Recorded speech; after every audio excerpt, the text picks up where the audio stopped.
All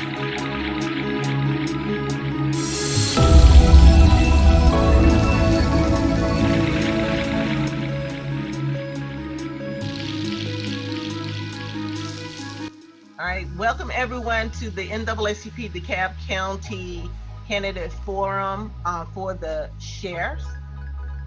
Tonight we have a 90-minute opportunity to listen to candidates. There's 9 of them, and we have 7 that has confirmed, and you will hear their names later. At this moment, I'm going to go ahead and introduce our co-host for this evening, which is Ms. Nadine Ali. Nadine Ali is the Political Action Chair for the NAACP, and she and her team actually put this on. So I'm going to hand it over to Nadine, and she's going to continue on. Thank you, President Hardy. It is my honor to definitely have our moderator, Ms. Dorothea Dee Dawkins-Haigler. Oh, Dorothea, just say D. Dorothea, thank D. you, ma'am. Dee Dawkins-Haigler, thank you. Just give a little background information about her. She dedicates her life to the public service through her role as an ordained minister, college educator, community advocate, and political strategist.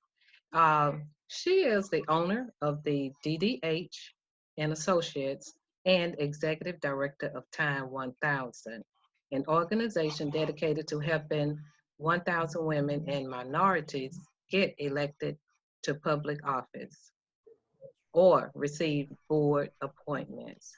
Dee is also the founder and president of the Organization of the World Leaders, a consortium of leaders in government, law, business, health, finance, politics, dedicated to working together to build alliances for economic sustainability and growth. And lastly, I would like to mention that Ms. Dawkins-Haigler is a political commentator, and she has worked for Fox News, NBC, CBS, and I definitely now hand the mic over to Ms. Dee Dawkins. Thank you. Dee Dawkins-Haigler, sorry. That's okay, that's okay. As long as you don't call me anything worse than that, we're okay. So thank you, everyone. Again, I am Dee Dawkins-Haigler, and I have the esteemed pleasure tonight to moderate the Sheriff Candidate Forum for the DeKalb NAACP. So thank you, President Teresa Hardy. Thank you, co-host Nadine Ali, and all the rest of the members of the NAACP. So first of all, I'm going to do the ground rules for tonight so that everyone will know the rules of engagement. So all participants will begin by giving a 2-minute introduction. It could be whatever you would like to say to the 45 people that are on right now on Zoom. And then after that, after your 2 minutes, there will be questions asked of you. I have been given a preset set of questions to ask the sheriff candidates. And then after that, you will have 1 minute to answer the question. 1 minute to answer the question. I will try to reach out to each of you if you decide you want to answer that particular question. And if you don't, you can pass or whatever, because we only have 90 minutes. And then at the very end, we're going to have a 1 minute closing statement for each candidate, okay? So again, we're gonna open up with a 2 minute introductory statement. Then I will begin to ask the questions that have been preset for you and given to me. And then if we have time, we will take any questions from the chat room. And then at the end, you will have 1 minute to give a closing statement. Now we have Miss Edwina up on the right. Well, I don't know if that's your right, left side. She is the timekeeper. So show them what you're going to put up in the event that, see, so that tells you right there your time. At the 30-second mark, we're going to make a sound. Is that what we're going to do to kind of let them know? put it up showing 30 seconds left. She'll put that up showing 30 seconds Okay. left. So Ms. Edwin is going to put up something showing you when you have 30 seconds left. Okay, great. So tonight, we're going to begin with the sheriff, Sheriff Melody Maddox. If you would not mind, your 2-minute introductory statement begins right now, as soon as you begin talking. Sure. Thank you so much. First of all, let me thank the NAACP, Madam President, Ms. Nadine, and also to the moderator. Thank you all so much for putting on this informative forum. It's greatly needed and appreciated. But I'm the sheriff, and I've had the pleasure of serving as the 50th sheriff since December 1st of 2019. And prior to becoming sheriff, I was the chief deputy for the DeKalb County Sheriff Office and the chief of police at Georgia Piedmont Technical College, where I actually formed that police agency. And that agency is like an oil machine as we speak, overseeing 10,000, over 10 campuses and 6,000 students, as well as the agency head handling a multi-million-dollar budget. And not to mention that I served with 11 years as a DeKalb County police officer. So I'm dedicated and committed to DeKalb County, being that my work has been right here in DeKalb County. And I've earned the respect and endorsement of city council members, officials, whether it's from all over, Republicans and Democrats alike. Just to name a few, Senator Elena Parent, Senator Emmanuel Jones, Tucker City Councilwoman, Commissioner Michelle Ibaka, and just to name a few, not to mention, CEO Levitan. So we've earned our respect, and I ask that I continue to serve as your sheriff of DeKalb County. And as I said before, I am the only one who has served as a chief deputy, as the sheriff, and now as the chief of police, and now as your sheriff. So thank you. Mm-hmm. Thank you, Sheriff Maddox. Next, we will have Ruth Stringer.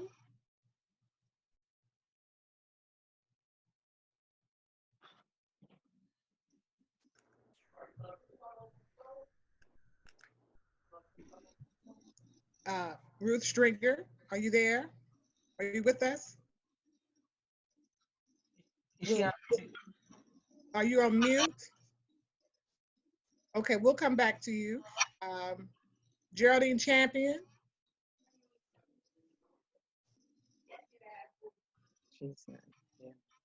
Okay, so we'll come back when they catch up. But when you do come on, don't talk if someone else is speaking, and we'll double back and get you on the second round because we had the names called earlier. Okay, Kyle Jones.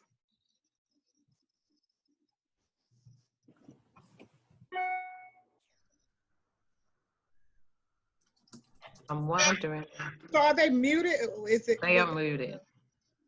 Can we? Okay, so They're all muted. I know this is new technology. I'm not seeing Kyle Jones. Kyle is not on. Okay, but the others are on, correct? Just Ruth was on, but I don't see her on now. So just go to the next one. Okay. Well, actually, all of them are muted, right? No, go ahead. Okay. Okay, Ted Golden.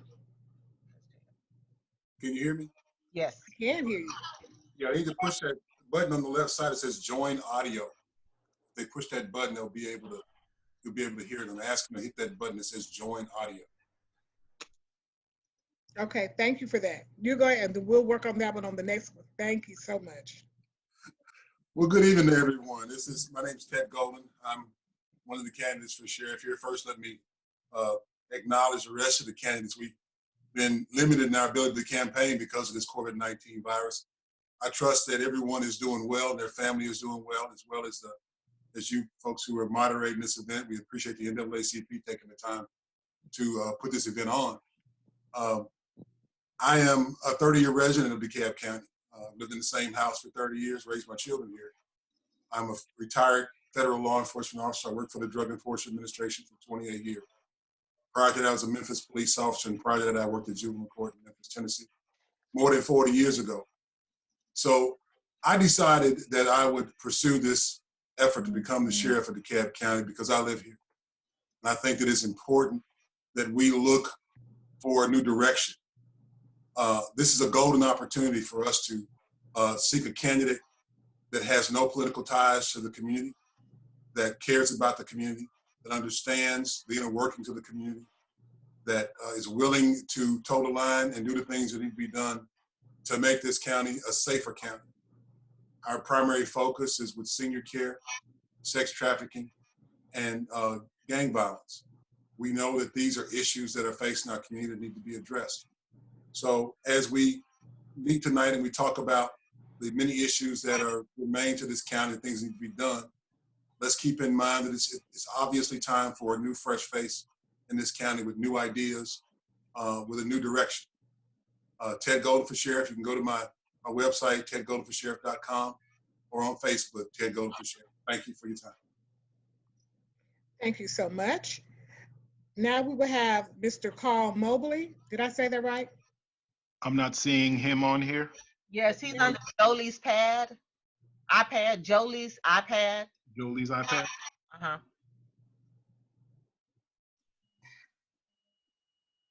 That's Kyle Jones. Does he know how to? Mr. Mobley, can you unmute yourself? We have everybody muted. Okay, well, right. You got it, Steve? I'm not seeing Jolie's iPad. Just do a search under that where it has you unmute, Okay. and you put in Jolie. All right, he's unmuted. Okay. All right, Mr. Mobley. Can you hear me now? Yes, we can. Hey, good evening. Good evening, everyone. Good evening. My name is Carl Mobley, life resident of DeKalb County. I was born in Grady, raised in DeKalb County my whole life.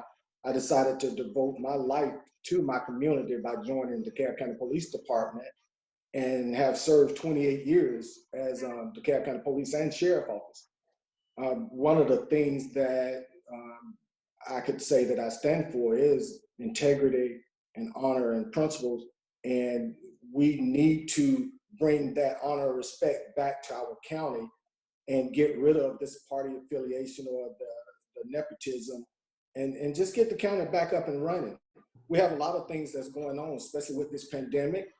We have, we need people that not only know the county, but from the county. Yes. I've worked on the executive level with the CEOs, so I know the county, I know the county's budgets, and I know how we operate.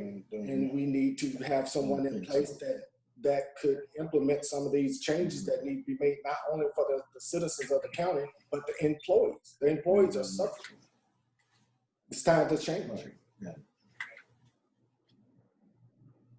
Okay, thank you, Mr. Mobley. Now we will hear from Antonio Johnson. Can you hear me? Yes. Hi, and thank you, DeKalb County WDP, for allowing me to speak today. I am Antonio Johnson. I'm a lifelong resident of the Atlanta DeKalb. I've been a homeowner in DeKalb for going on 26 years now, but I was married into this family in DeKalb to my wife, who's been here for 55 years, and her family been here for 120 years. I am a 34-year seasoned veteran. I did 32 years with Fulton County, 19 years in the sheriff office, major, and I did my last 12 years as a department head. I was the marshal of Fulton County for 3 terms, 3 4-year terms. And I'm also a retired United States Air Force Security Forces veteran, did 21 years Air Force Reserve. The 4 things that I want to do when I become elected sheriff for your DeKalb County, our DeKalb County: community safeguard, accountability, youth enhancement, and transparency. Those are the 4 top things that I'm running on. And I know that DeKalb County, it's a good county, but we can even be better. And with your support and your vote, I ask to be your next elected sheriff of DeKalb County. Okay, thank you so much, Mr. Johnson. I'm going to come back to the top. Geraldine Champion.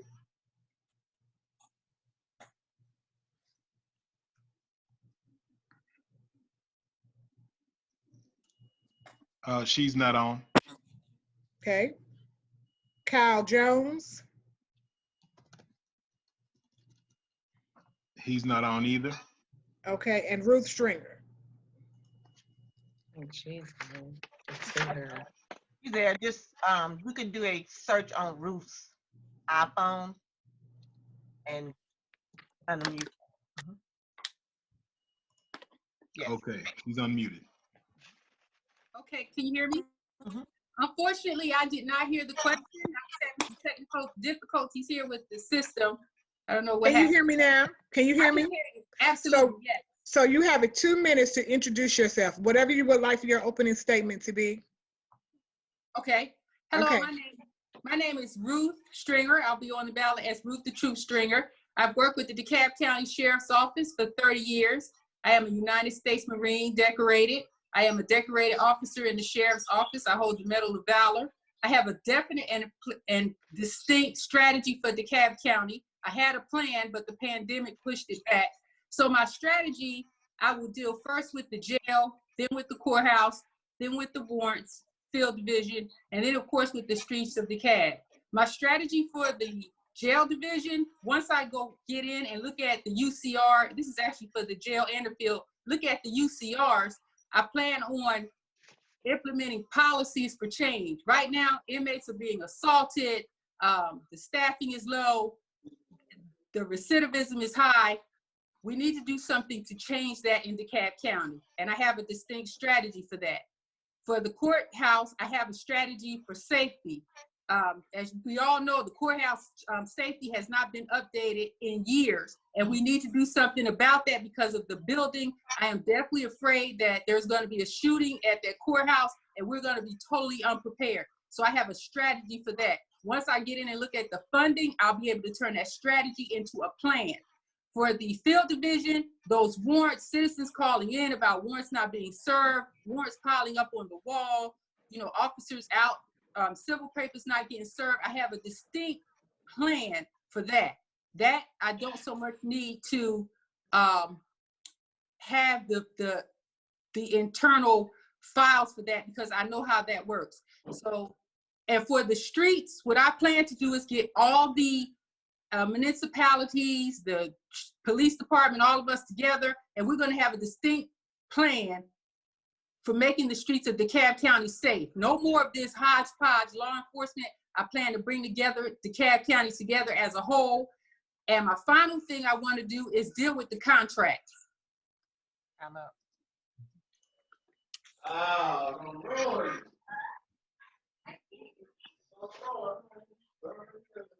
D is moving.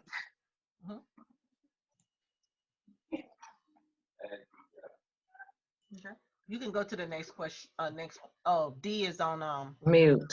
unmute D.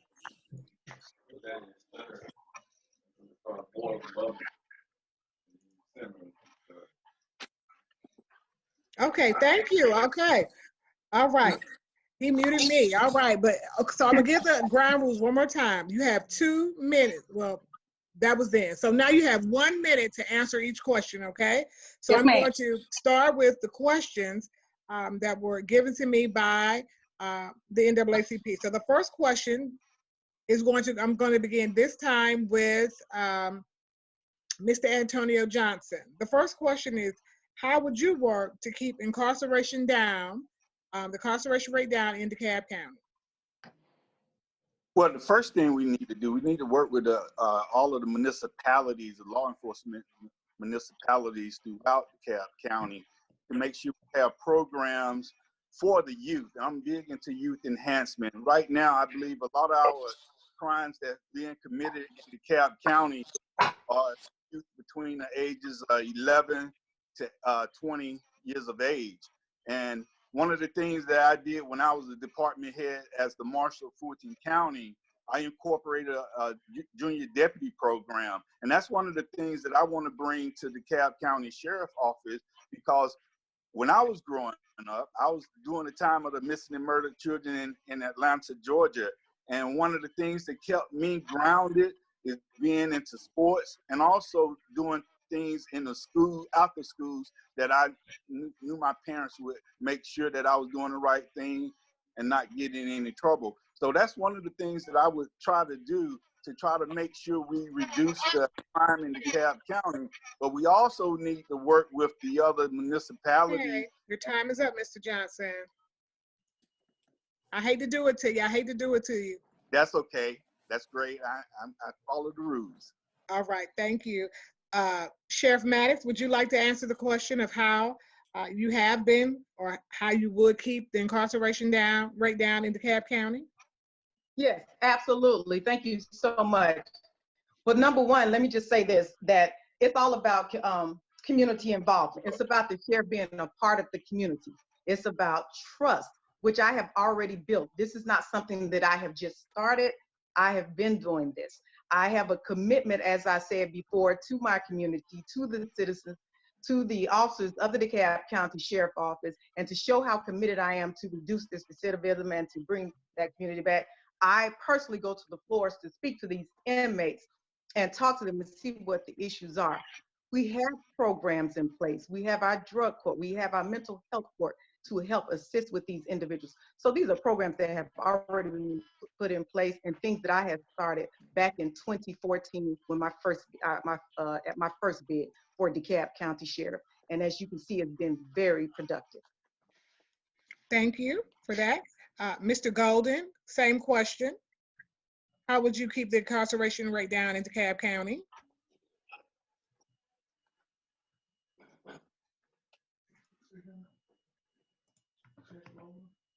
Mr. Golden? He's gone. No, I'm looking at him. Mr. Golden? Are you able to unmute, Steve? Yeah, there you go. All right, Ted. Is it working now? Yes. Can you hear me? Yes.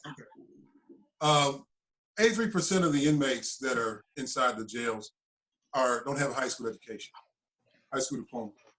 We know that a combination of churches, schools, and law enforcement is the fix to all this. But we first have to listen. So one of my plans is to create 3 separate advisory committees: a community advisory committee, a business advisory committee, and a youth advisory committee. We need to hear what they have to say about the issues they're experiencing, because many times we in law enforcement, we spend so much time doing our jobs that we don't really know the right direction. So we want to get direction first from the community. And that's my intention, to merge the community with churches and law enforcement, and to listen and to come up with some strategies that are going to be effective in all communities. Thank you. Ms. Stringer, same question. How would you keep the incarceration rate down in DeKalb County? Okay, the incarceration rate in DeKalb County is okay right now. I'm not going to say it has. I've seen it worse. As far as the programs that are in place now in DeKalb County, I've been there for 30 years. So of course I've helped implement a lot of those programs. The problem is that's just it. They're programs for when inmates are incarcerated. The vice president spoke the other day. The governor spoke. I heard Cuomo speak. We were talking about incarceration. And what we need to do is we need to have definite skill sets for these inmates to get. We need to teach them to be barbers. We need to teach them the welding program is great. They need skills when they leave that will keep them out of jail. A youth program is good, but our age of our incarcerated people, they're between 25 and 35 years old. All these great pie in the sky programs are great, but these people need skills in their hands when they walk out the door so that they will no longer have to go to a life of crime to get their bills paid. So that's what I would do. I would get programs in that jail that will actually benefit the inmates. Okay, thank you for your response. And now, and I want to say it right, is it Mobley or Mobley? I'd say Mobley. Thank you. Mobley. But I'm going to say Mobley because I want to respect how you pronounce it. Okay, so Mr. Mobley, same question. Well, one of the things we're going to do, we're going to start saving the county money by sending all the deputies to the police academy. The DeKalb County Sheriff Office send their deputies out to be trained at a regional academy, which is half training them. And that's why the deputies aren't able to perform some of the 911 calls. We have a shortage of officers now. We need all hands on deck. By sending them all to one academy, everybody's going to be dual trained. Therefore, we're going to put more people on the street. More officers are going to be on the street and being more visible. Second, We need to bring a trade school to DeKalb County. City of Atlanta have a trade school.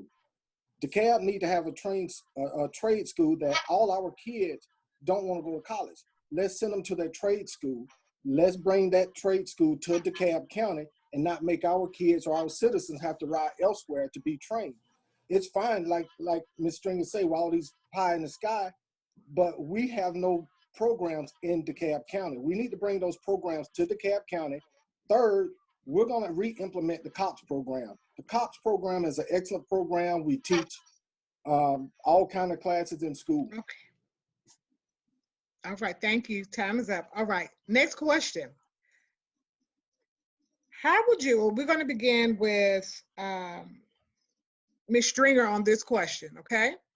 How would you work to ensure people with mental illnesses are taken care of properly? And it's a follow-up. I'm going to go ahead and put them together. How will you work with the deputies to make sure that they are suited to handle people with mental illnesses? Okay. People with mental illness, right now we have Dr. Brickhouse there. We have a mental health worker there who takes care of the inmates with mental illnesses. A big concern of mine are the veterans with mental illness. I would make sure we connect with the Veterans Administration so when we identify them, because their mental illness, that PTSD is very, very special, and we need to deal with our veterans. As far as everyone else, as I said, we have mental health professionals there, and we would have them to give us direction in that, since that's their area of expertise.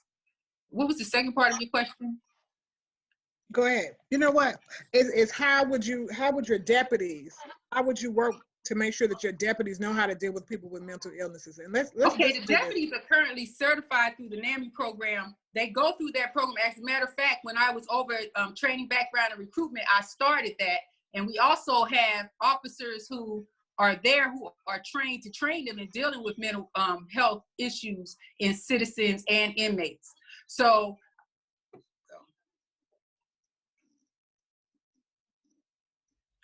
were you going to finish that thought? Only because we had a little glitch. Yes. So I'm gonna, that's what I would do. I would continue with the program, and I would like to see a specialized floor for those inmates, because a lot of people who are in custody who have mental illnesses committed the crime during a psychotic break or during a break. And I would like to team up the officers, certain officers, with the inmates on the floor, so they would have connection with them also on the outside. I would give them phones and cars, and that they would actually be a separate unit to deal with those people, because a lot of those mental health people don't have outside help. Right. So that's what I would do with that.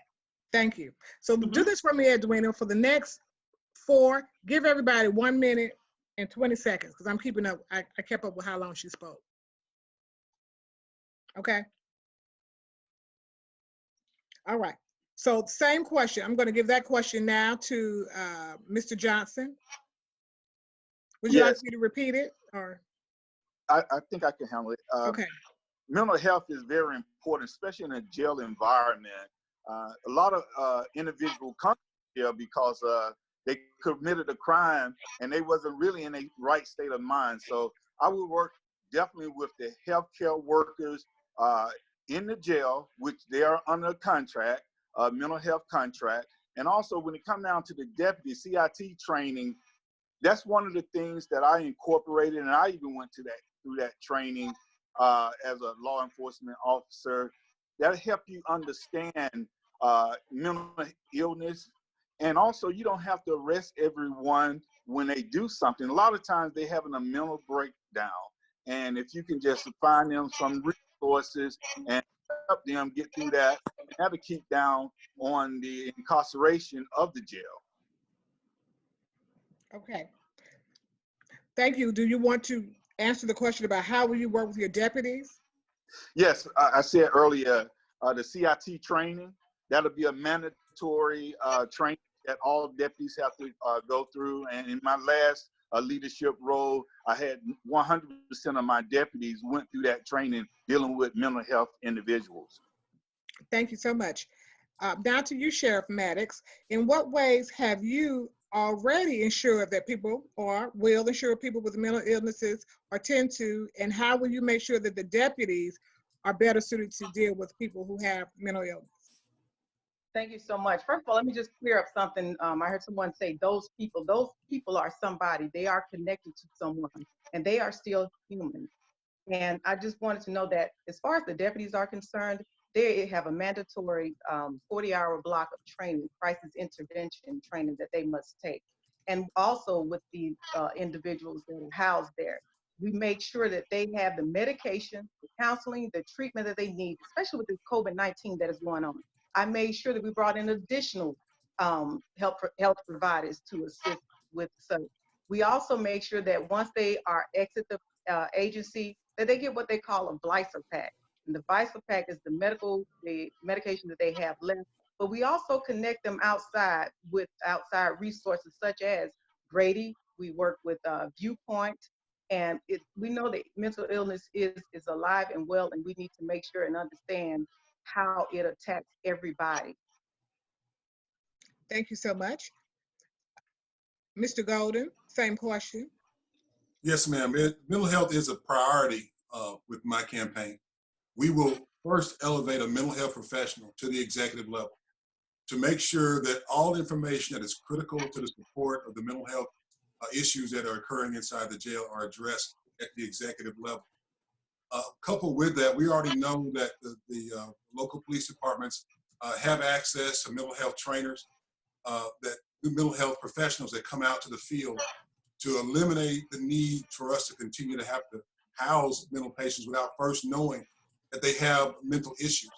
That will give us the ability to address them when they first come into the facility as far as their medications are concerned and how we categorize them when they occupy the jail. I think it's imperative that as we look at this situation, we understand that sometimes as much as 60% of the inmates who are inside the jail suffer some kind of mental health illness.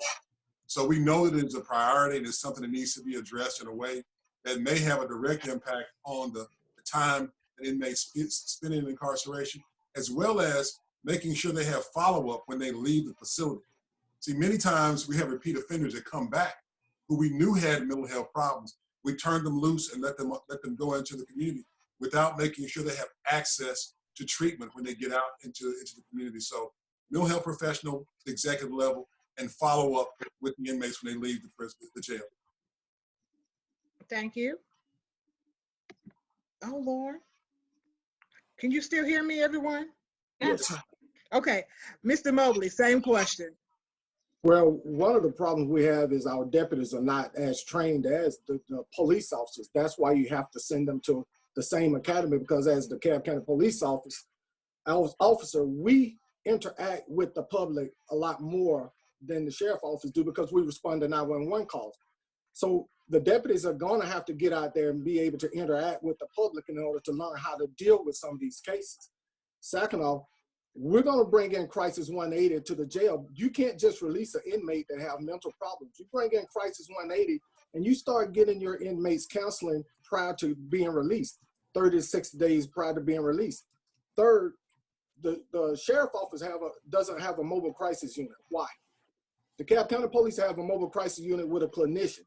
We need our own mobile crisis unit that can respond to some of these calls instead of having to take them to jail. The mobile crisis unit send the person out with the clinician, they assess them and take them to the designated place other than jail, which is going to save the taxpayer money.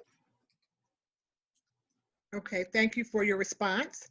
And now we have another question, and then I'm going to take one from the audience that's listening. Well, as a matter of fact, let me just take one from the audience right now. So the question that we have now is presented to you all from Ms. Rita Scott, and this is her question. And this one is geared towards you, Sheriff. It says,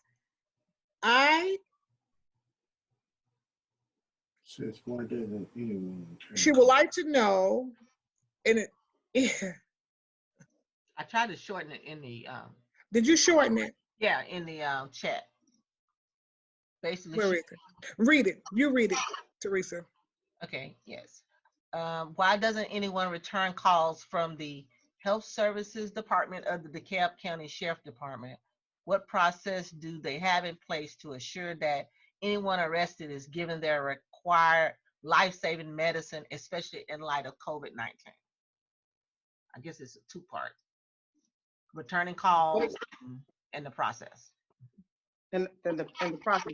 And let me just say this, I'm not sure as to why the calls are not returned. They should be returned. They're supposed to be, the phone calls are supposed to be returned within 24 hours. I have also put it out there that they can even call and leave a message with my assistant in which I will personally return the calls. So I've made that known. And as far as them getting their medical treatment, they get that from day one. As soon as they walk in, they get a medical assessment, at which time their medication is, they have a medical chart, a doctor, they're assessed by a nurse as well as a doctor. And then that doctor will in turn ask them certain questions if they have medication, if they're on some type of medication. And we make sure that we call down our mental health provider so that they can see and make sure that they do have the medication that they need. Thank you. Would anyone else, other candidate, like to address that as well? You're welcome to do so. Mr. Mobley, I see you. Mm-hmm. Yes, what was the question was, why aren't calls returned, answered at the health department, and then dealing with the medication? Correct, Teresa? Yeah, it's like, what is the process to what process is in place to ensure that the people's in jail are getting their required life-saving medicine, especially in light of COVID-19? And then the other one was the process for returning calls from the Health Services Department. Right now, can you hear me? Yes, we can hear you. Well, right now, they're so understaffed that it's unbelievable. And I personally know, because I've received several calls from people, family members now who are having people who are incarcerated that are not receiving medicine. So she's a little bit incorrect. They are so understaffed that it's amazing and a shame that we're operating on that level. We do need to bring in extra staff. We're gonna have to go all out. We need to get with the commissioners and get a better comprehensive plan so we can employ more people to staff the jail and to make sure people are getting the proper medical treatment. That's one of the problems we're having there. And that's one of the reasons people are not returning calls or answering the calls. They're so understaffed and undermanned. And the sheriff, unfortunately, wasn't true on that part. And I understand that, you know, what's going on with the COVID-19, a lot of people are out. But we need to get with the commissioners, get a better comprehensive plan. Look at what's going on now. The DeKalb County just changed their retirement plan. Thank you. Time is up. Anyone else? Thank you for your response. Anyone else would like to tackle that? I would. Yes. Okay. So, you know, I see all the hands. So we'll just start here. Mr. Golden. Yes, ma'am. I think that this issue would be addressed by doing an assessment of the operations of the sheriff's office. That's one of my plans, to bring in a crew of professional law enforcement officers to do an assessment of the processes at the sheriff's office to ensure that that things are being done properly.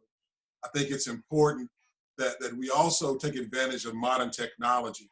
Every phone call that comes into that sheriff's office should be logged and responded to, regardless of who's making the call or what the circumstances are. The technology is there to make sure that gets done. Additionally, you know, whether we like it or not, the best way to determine if someone has mental health or medical issues is to ask them when they get arrested. And many times when they're arrested at home, take their medications with them so that when they go to the jail, the medications are there, which will expedite the need to get them access to their medications. As a federal law enforcement officer, it's standard operating procedure. When you arrest someone, especially at home, you take those medications with you so that they can be verified and filled as quickly as possible, because some medications have to be given twice a day and some be given immediately because of the need for that inmate. Okay, thank you, Mr. Golden. Your time is up. Ms. Stringer? Yes, so I'll deal with the health services portion of it. That's one reason why I'm really big on contracts.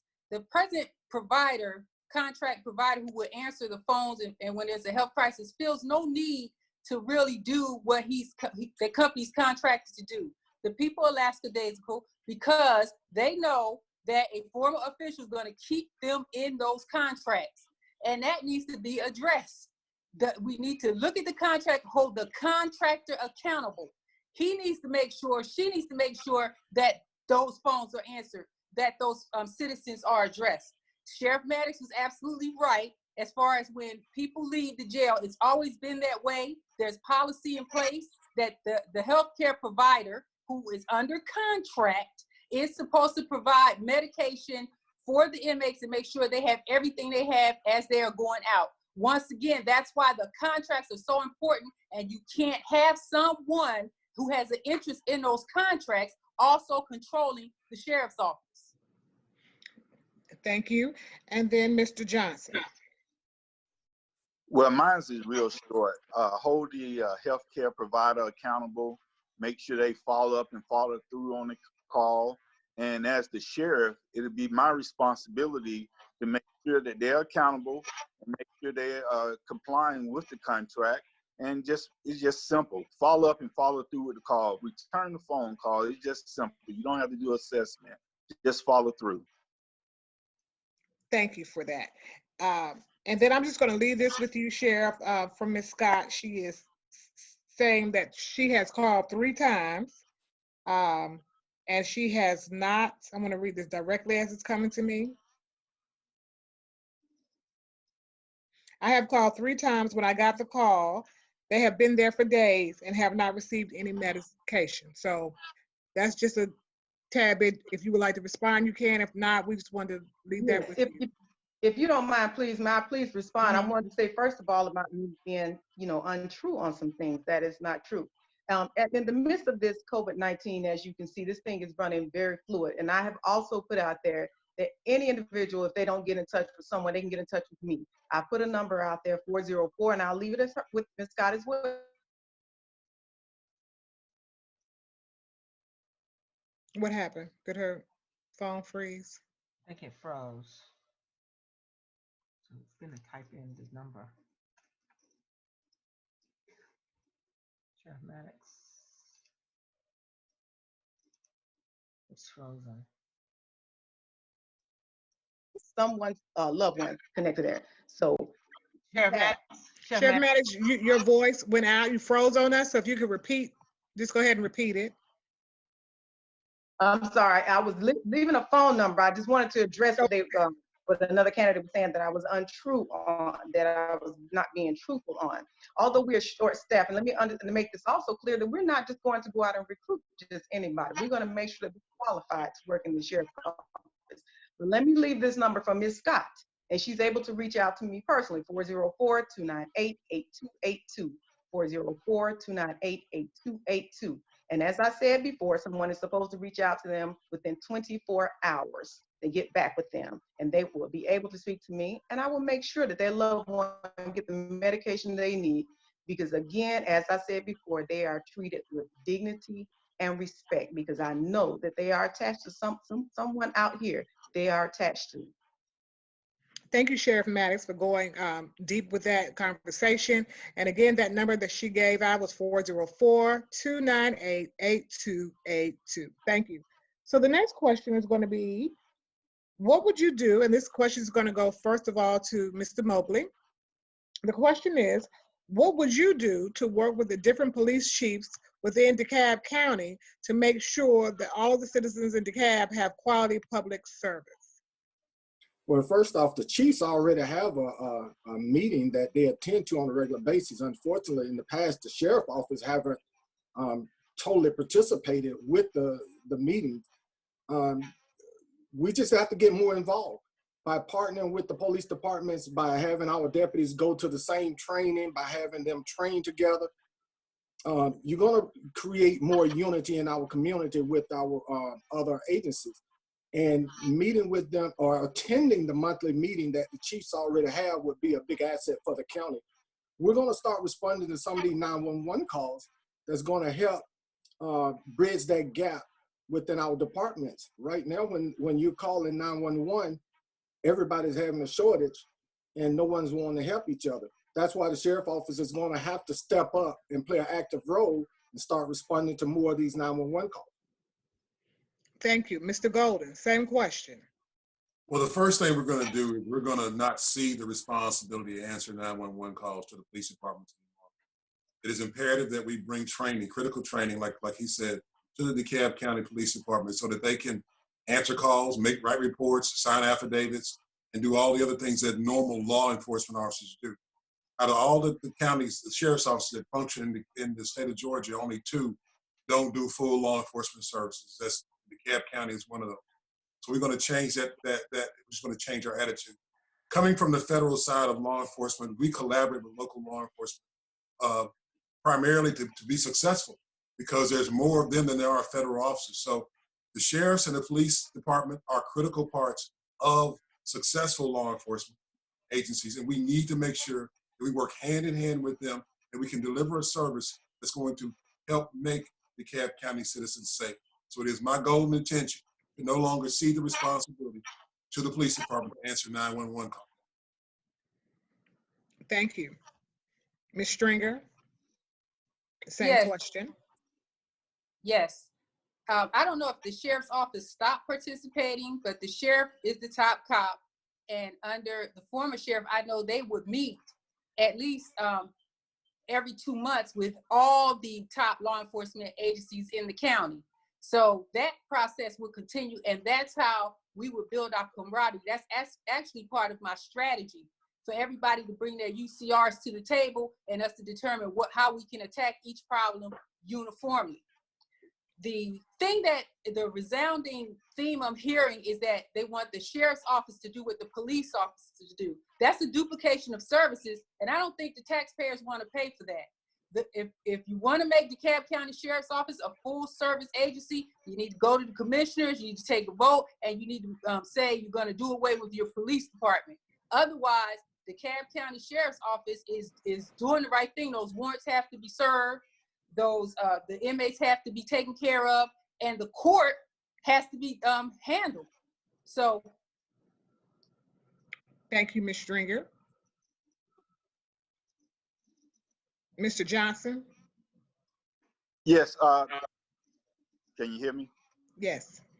The sheriff is the law enforcement officer of the county. I would continue doing the monthly meeting with all of the chiefs and the municipalities. That's very important. But like Ms. Stringer said, the sheriff's duty, yes, you don't turn a blind eye when you have a 911 call, but one of the candidates said earlier that the jail is understaffed. So if the jail is understaffed, why are you going to put people out patrolling? So the number one thing is to make sure you house that jail, have enough personnel in that jail, the staff, and then you got to make sure that court is secure, because that's another responsibility of the sheriff. And the third thing is you got to serve these warrants. So by working with the other municipalities and also taking care of your 3 main responsibilities, that's the responsibility of the sheriff. Thank you so much. And finally, Sheriff Maddox, how have you worked with other police chiefs, or how will you work with police chiefs to ensure we have better public service throughout DeKalb County? Well, let's remember, I worked the streets of DeKalb as a DeKalb County police officer, so my relationship was built years ago. That's number one. Number two, as the chief of police for Georgia Piedmont Technical College, I had the opportunity to continue that relationship because I have to work with them because my campuses spanned all the way to Monroe County. So remember, I had to deal with those heads of those different agencies. And understand one thing, the DeKalb County Sheriff's Office is the largest jail in the state. And we are responsible for the administrative, field court, and jail divisions. And the primary focus is that jail. We need to make sure that the care, custody, and control of those inmates are taken care of properly. Not only that, you need to make sure those warrants are executed. Those murder warrants are executed by that field division. Those are the individuals that create havoc on your day-to-day lives. We want to make sure that you all are safe because you all are our number one priority. And that's why we need to stay focused on what we need to at the Sheriff's Office. Thank you so much. Okay, so we have a question from the audience. How will you help to end solitary confinement in DeKalb County? How will you end solitary confinement within DeKalb County. We're going to start with you, Sheriff.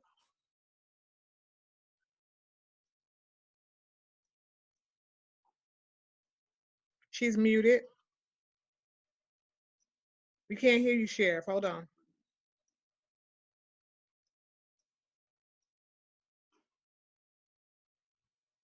You found it? Hear me? There Can you you Okay, hear me? now Can you hear yes. Now we can hear you, Sheriff. Yes, ma'am. Okay, okay. But and I know you said something about solitary confinement. Can you repeat that one more time Yes, for me, it please? says, how will you end solitary confinement in DeKalb County? Well, first of all, our solitary confinement, the only time we will have someone in solitary confinement if they pose a risk to themselves or a third party. And at this point, we don't have anybody, should I say, in solitary confinement unless again, they're posing some sort of threat. We want to make sure that they are safe to themselves, but make sure that they are safe as well to the officers. So that's the only time someone is put in solitary confinement.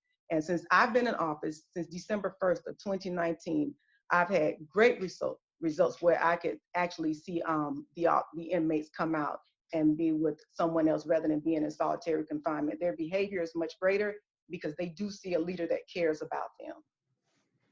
Thank you for that. Ms. Stringer, same question. The Sheriff's Office did away with solitary confinement when we moved from the old jail to the new jail. We don't have the ISOs anymore. So the 8th floor is still operational, and that would be considered a form of solitary confinement. But, you know, we've done away with actual solitary confinement as it is known to the public, where someone's locked away for hours and hours. There should not be solitary confinement in DeKalb County Jail. I think it's cruel and inhumane at any rate to have solitary confinement. While the inmates are housed in single cells, they still get to come out for rotation. They still get to speak to their attorneys, use the phone, all that stuff. Their time out is just shortened or limited. But there should not, under any circumstances, the mental strain that puts on a person being in solitary confinement has already been determined by the Department of Justice.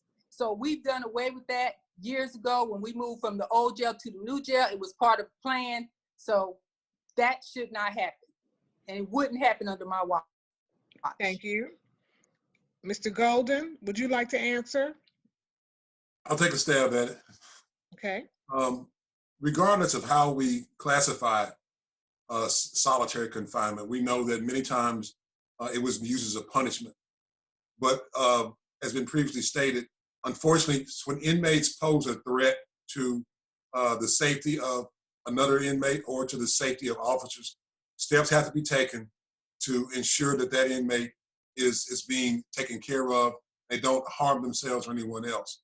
Now, you may want to classify this solitary confinement, but in most instances it's not, because again, it used to be a padded cell with only a window and a tray hole to give food to, and those circumstances don't exist anymore. So the question is kind of moot. However, like I said, we do need to make sure that personal safety for inmates as well as officers is first priority. And unfortunately, sometimes that means that people have to be singled out and dealt with in a way that keeps them from hurting themselves or other people. Thank you so much. Mr. Mobley? Yes, as the other candidates have stated, solitary confinement had actually been done away with. The key is just making sure we have enough staff that can monitor the individuals on a regular basis like they were supposed to be monitored. That's how you're going to eliminate that situation and keep everyone safe and healthy. Thank you. Mr. Johnson? Yes, I do not support confinement of that nature unless it's for the safety of the staff or the individual. One thing that I have learned for the 8 years that I worked inside the jail, if you have someone in consolidated confinement, you need to make sure you monitor them within 15 minutes at a time, because that is a mental stress on those individuals. But no, I do not support consolidated confinement, but only way I support it if it's for the safety of the staff and or the inmates in the jail.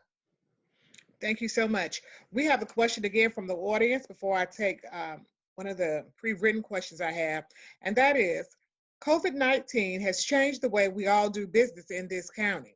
What new innovative safeguards are you putting in place or will put in place to protect your officers and the public while interacting with each other?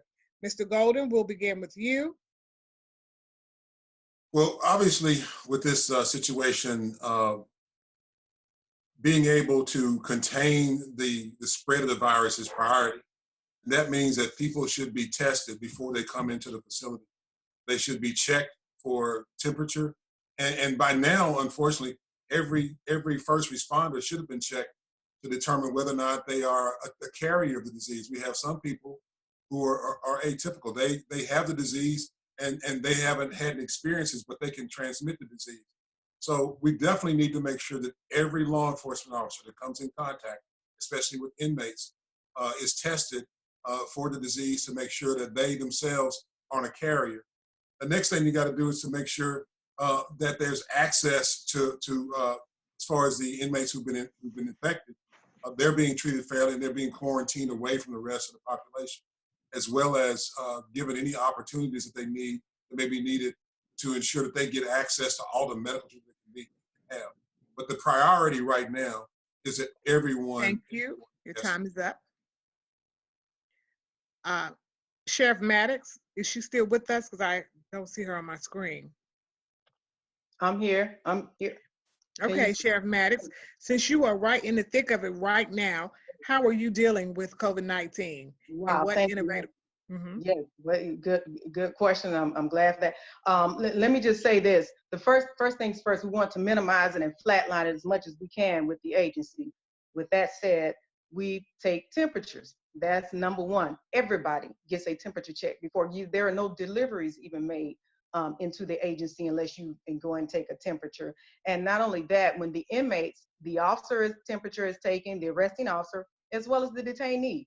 And once the detainee is accepted by our agency and put in a housing unit, before they're generalized into general population, they are put in a 21-day quarantine to make sure that they're not bringing it in order to spread it to the other inmates. Not only that, of course, we know anxiety is kicking in with this COVID-19. We have, again, mental health providers as well as counselors in place, just in case, not only just the inmates, but the officers who are dealing with this as well. Understand we're the front lines because we have to stay in here with these individuals. So I too am very passionate about this and see this, but we are taking the necessary step with medication and everything. Thank you, Sheriff. Mr. Mobley. As everyone was saying, everyone's temperature have to be taken as they're coming in from the outside, and mandatory quarantine once they get in. Making sure all the officers and the deputies that are out on the street have the necessary equipment, the mask. You know, you're going through masks daily. And from what I'm understanding, they're not being supplied enough masks to operate with. Yeah, we're going through, a person go through a mask like twice a day, if you think about it. And those masks are not reusable. So we got to make sure that everybody have enough equipment, enough masks, enough hand sanitizers, and of course, temperature taken as they come in and quarantine. Thank you. Mr. Johnson, same question. Well, I support what Sheriff Maddox just conveyed to us. Yes, you got to take the temperature, you got to be proactive. But one thing we need to do, we need to make sure we constantly take the scientists and the medical direction on this. You know, we are law enforcement officers and leaders, and so we don't know everything.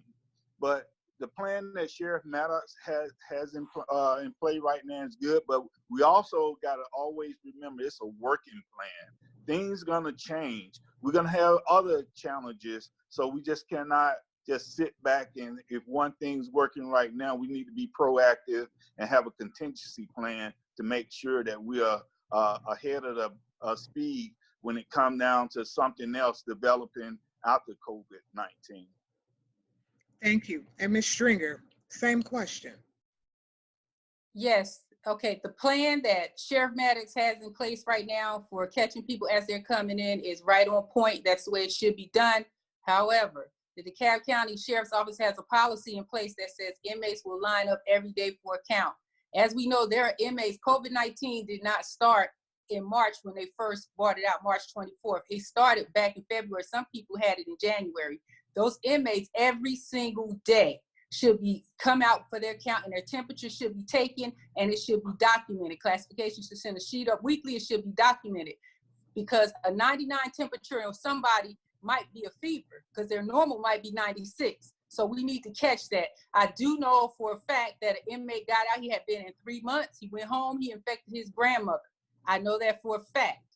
And he had been there 3 months. So we need to, that's what they need to do. The inmates' temperatures, they need to line up for the count as per policy, and their temperatures need to be taken daily so we can get a litmus on where they are.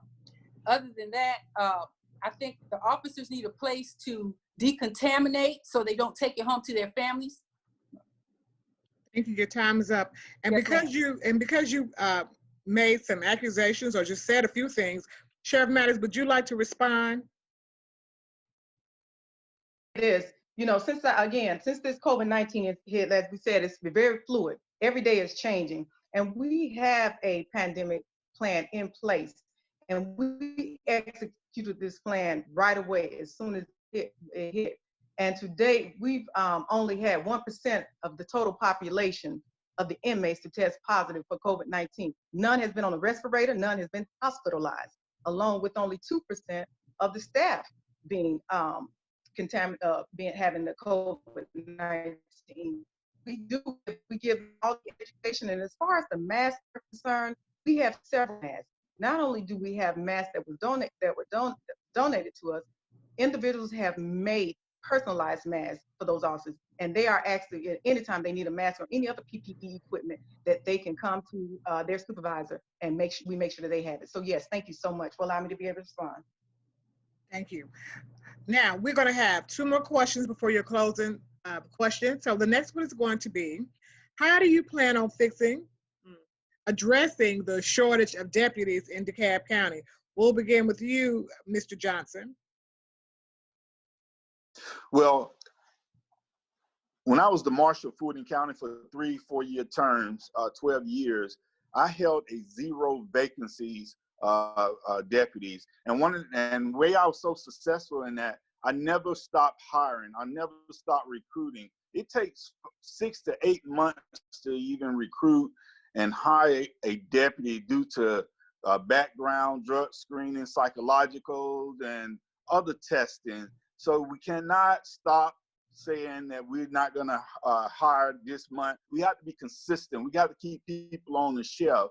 And we're going to do this not just nationally, but internationally, because we need to be diverse in our agency. And that's my goal, is to be aggressive on recruiting, retaining, and making sure our troops are trained. And that's my goal, and that's my plan, to make sure we recruit good deputies for the DeKalb County Sheriff Office.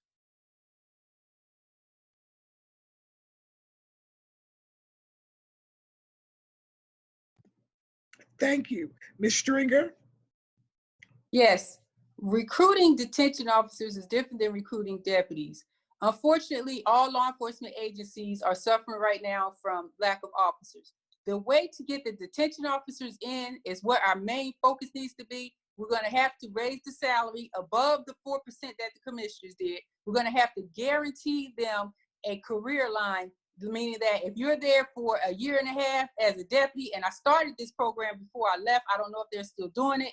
If you're there longer than a year and a half, you automatically on the list to go to mandate school. It would be great if the sheriff's office could open a mandate school on their own, but they can't. We're under the umbrella of the DeKalb County Police Department. So the post will not allow us to do that. So the things we need to do is increase the salary. I cannot hear you. We need to increase the salary, and we need to make sure those officers have a definite career path. Thank you so much. Mr. Golden?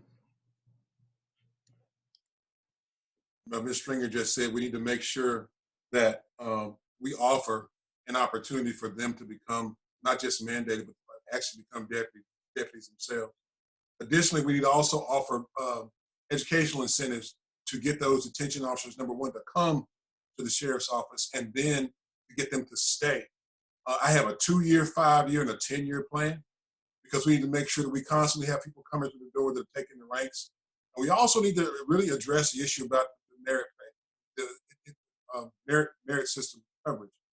We need to make sure that the deputies are able to engage in the merit system so that they be guaranteed a job. Right now, they work at the will of the sheriff. So that's something we need to address legislatively, but it is something that needs to be done so that we can even be more faithful in securing individuals that are looking to come to the sheriff's office and serve.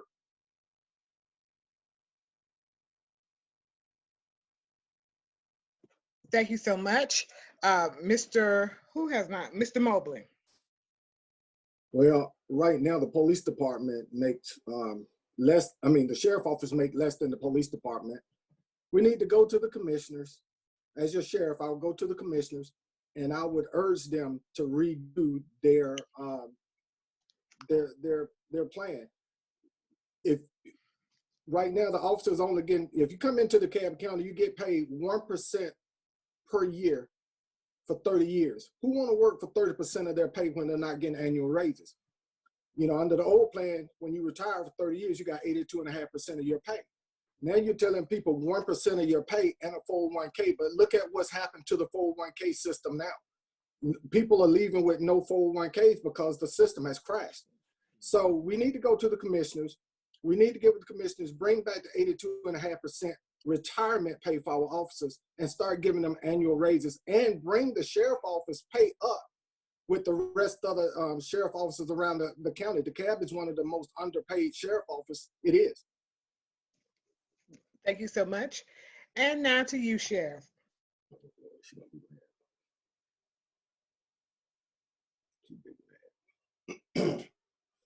Sheriff, you're on mute. Hold on. Okay. Now start again, Sheriff. Okay. Okay. And let me say this. I'm a firm believer in train people well enough so they can leave. Treat them so they don't want to. So we can talk about money and getting them money all day long. But if you don't treat your employees right and with respect, the retention is no good. Now, aggressive recruiting, yes, it is, but we're all pulling from the same pool to find good qualified candidates to come in to work into that sheriff's office. And let's make no mistake about it. The 4% raise that those deputies did receive, I did have a hand in that. I had a personal conversation with Mr. CEO in reference to making sure that we were included, because before the sheriff's office is not included in the raise of public safety.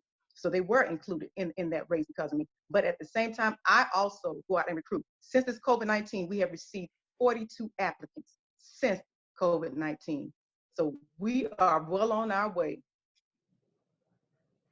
Thank you so much, Sheriff. Okay, so the next question is going to be, why do you, this is a very good question, why do you want to be the sheriff of DeKalb County? And I'm going to start with you, Sheriff.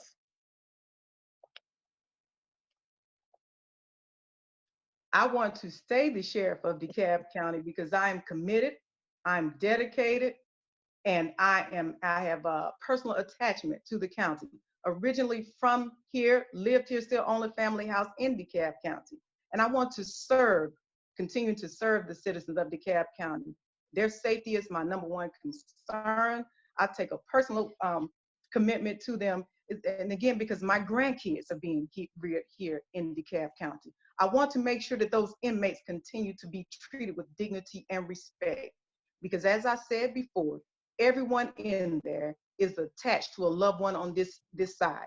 And I want to continue to work with the judges, as I have been doing, to make sure that we continue to reduce the population in the DeKalb County Sheriff's Office. Already 24% down, and we're still counting.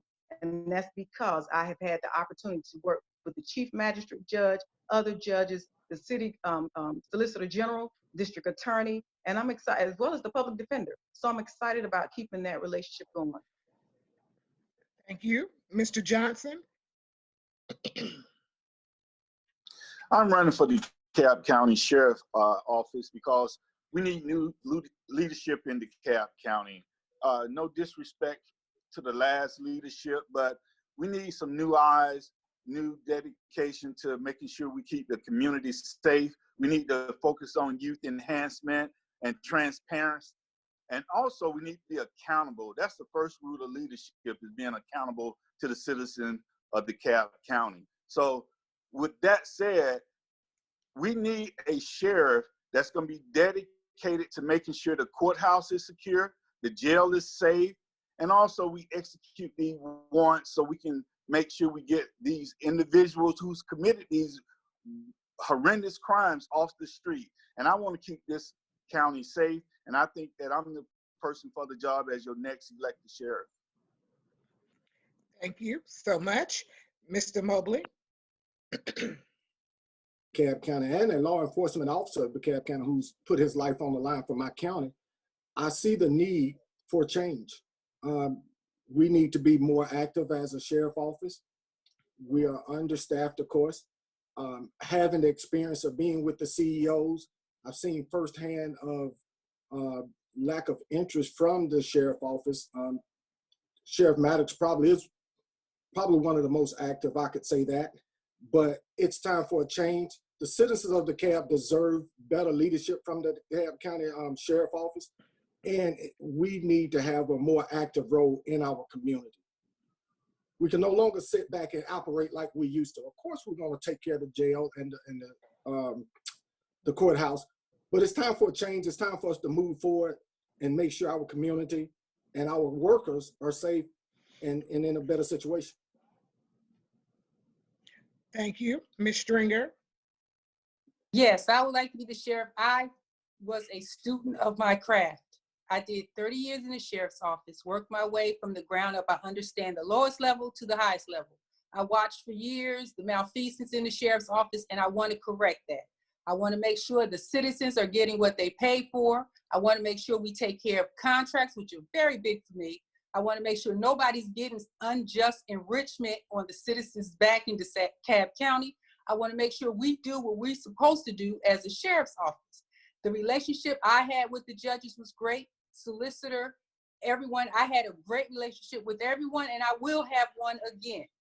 I think that as I said, I am a student of my craft. I've done it for 30 years. I've endured a lot in that sheriff's office, including the top members of that agency referring to me as Blackie, taking us on a retreat, doing unjust things like that, having conferences, making the darker skinned women feel like they weren't wanted. They actually had a conference and had someone come in. Thank you. Your time is up. And then I'm going to present you with, let me see something. Miss Nadine, do we have time for one more question before the closing? Yes. Yes. Okay. So we have a question right now, basically on how. Hello, you didn't give me a chance to Oh, I'm sorry. Oh, I'm so sorry, Mr. Golden. Oh, please forgive me. Forgot about me. It's okay. No. Okay, go ahead, answer the question. I've been a resident here for 30 years and in law enforcement for 34 years.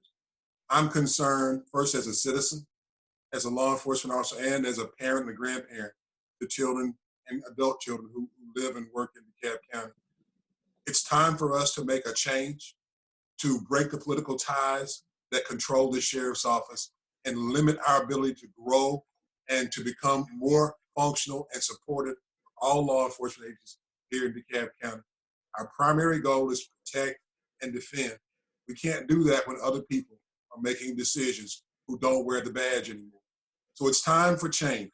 It's a golden opportunity for a new direction here in DeKalb County, and I'm here to make that happen. Thank you so much, Mr. Golden. And because I left you off on that one, please forgive me, you're going to have the first dibs on this one. And the question is, how will you balance the delicate line between meaningful incarceration and lowering the incarceration level in DeKalb County? It's a big question. That's a loaded question. Yes, it is. Well, you know, my background is probably similar to many people who who get on the other side of the law. I'm from the housing projects in Jackson, Tennessee. I was raised with people who spent their time doing a whole lot of negative stuff and tearing down our community.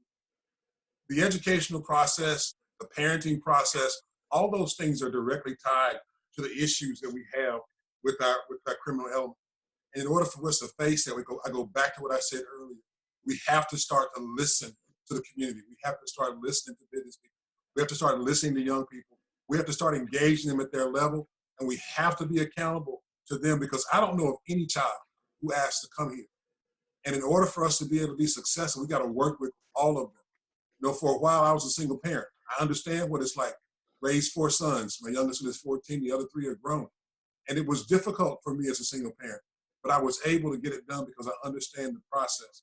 So we've got to work with folks starting from the beginning, and incorporate the school system and law enforcement and social service agencies together to make things happen.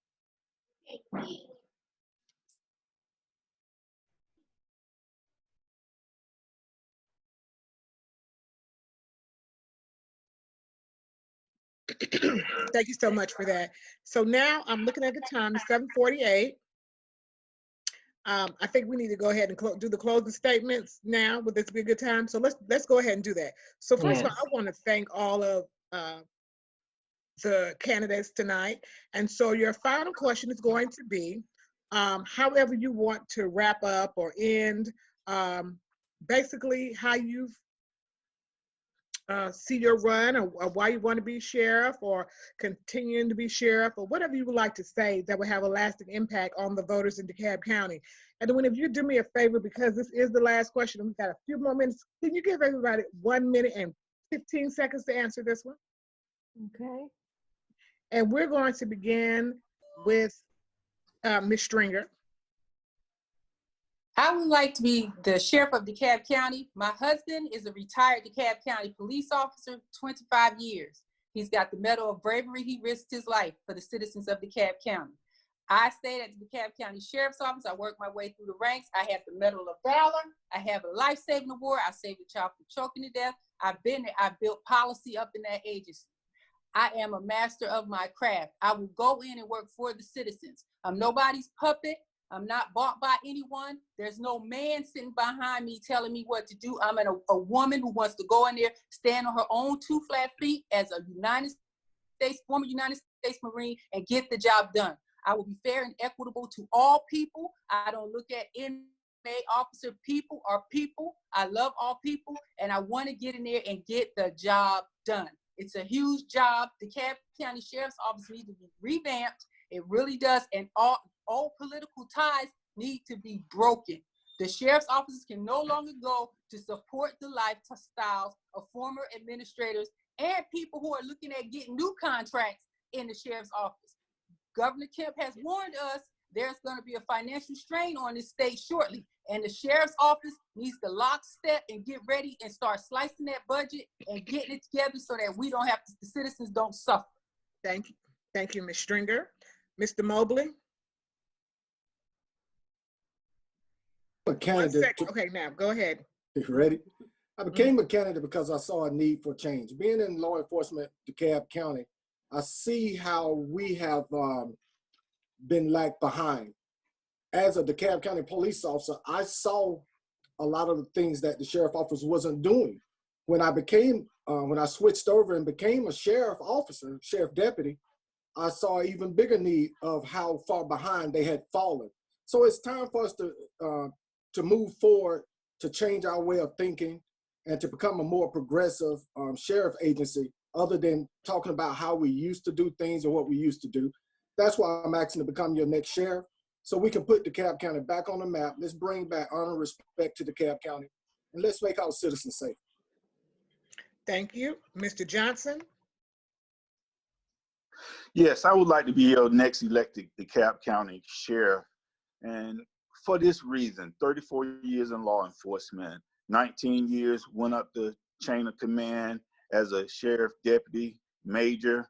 I managed a $90 million budget, and as a department head, I managed 12 years of a budget that I was responsible for, and the buck stopped with me. DeKalb County needs a sheriff that is tested. I am battle tested. I have accomplished a lot of things when times got hard. From the March 11th shooting in the Fulton County Courthouse, I revamped the whole court system. Even 9/11, when we had the terrorist attack, I was called back up to active duty, and I was the flight chief over the whole security operation at Dobbins Air Force Base for a whole 18 months while I was on active duty. And I can bring that leadership and that grit to DeKalb County. So that's why I want to be your next DeKalb County Sheriff, because I'm battle tested. I'm a sheriff that you can believe in. Thank you, Mr. Johnson. Mr. Golden, same question. Closing. First, I want to thank the citizens of DeKalb County for giving us the opportunity to step forward and offer ourselves as a candidate for the sheriff of DeKalb County. I want to thank the NAACP for spending time with this opportunity on for us to be in this forum and answer questions. It's critical right now for us to imagine that we can do better. We will do better, but we have to have new leadership. We've known about the changes and the issues that have been developed over the 20 years that this administration that's currently in office has managed the sheriff's office. It's time for us to come out of the shadows and step forward with a new philosophy on how to run this sheriff's office. That's only going to happen if you have integrity, if you have accountability, and you understand what it means like to be transparent. We need to stop hiding things in the darkness and come to the light. We need to work on making our citizens safe. We need to take on the full responsibility of patrolling in the incorporated areas as well as municipalities so that we can make this county safe. I am Ted Golden. I need your vote. TedGoldenForSheriff.com. Thank you very much. Thank you, Mr. Golden. And last, we have you, Sheriff Maddox.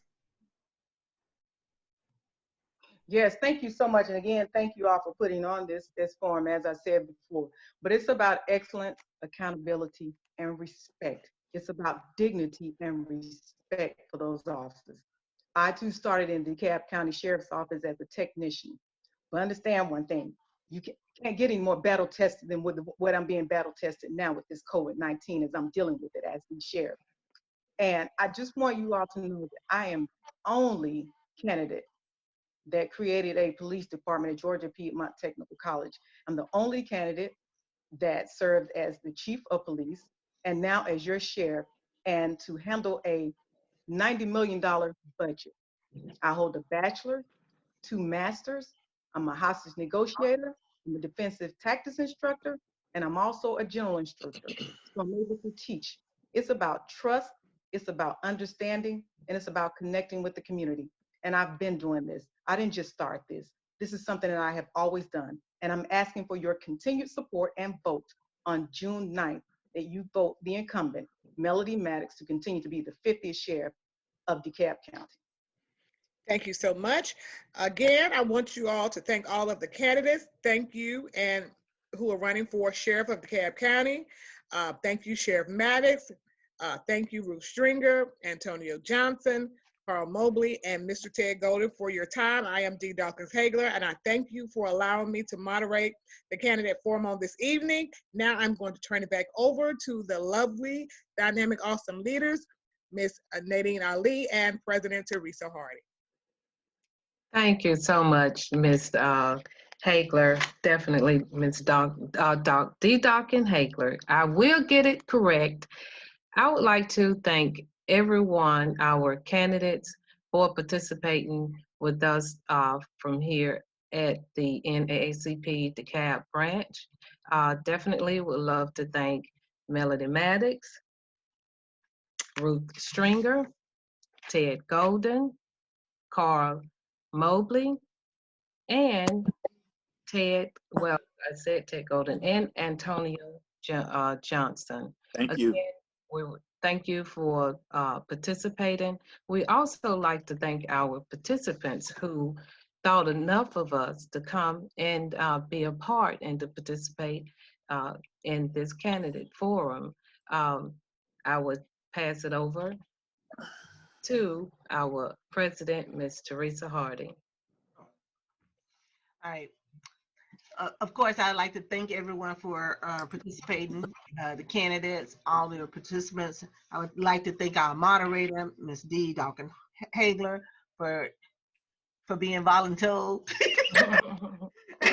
But I really appreciate it, and all the people, all the community people that is working in the background to make sure that this ran smooth, as in time, content, and the technology. Thanks for everyone being obedient and trusted us to actually put on this type of platform. We also want to give a shout out to our co-partners, CNW, NCBW 100, Alpha Phi Alpha, Omega Psi Phi, and the Stone Mountain chapter of the Delta Sigma Theta. We appreciate everyone, and with that, I think that's it. Our executive committee, our NAACP members, we really appreciate you. If you're not a member of the NAACP, please join now at NAACP DEKALB.org.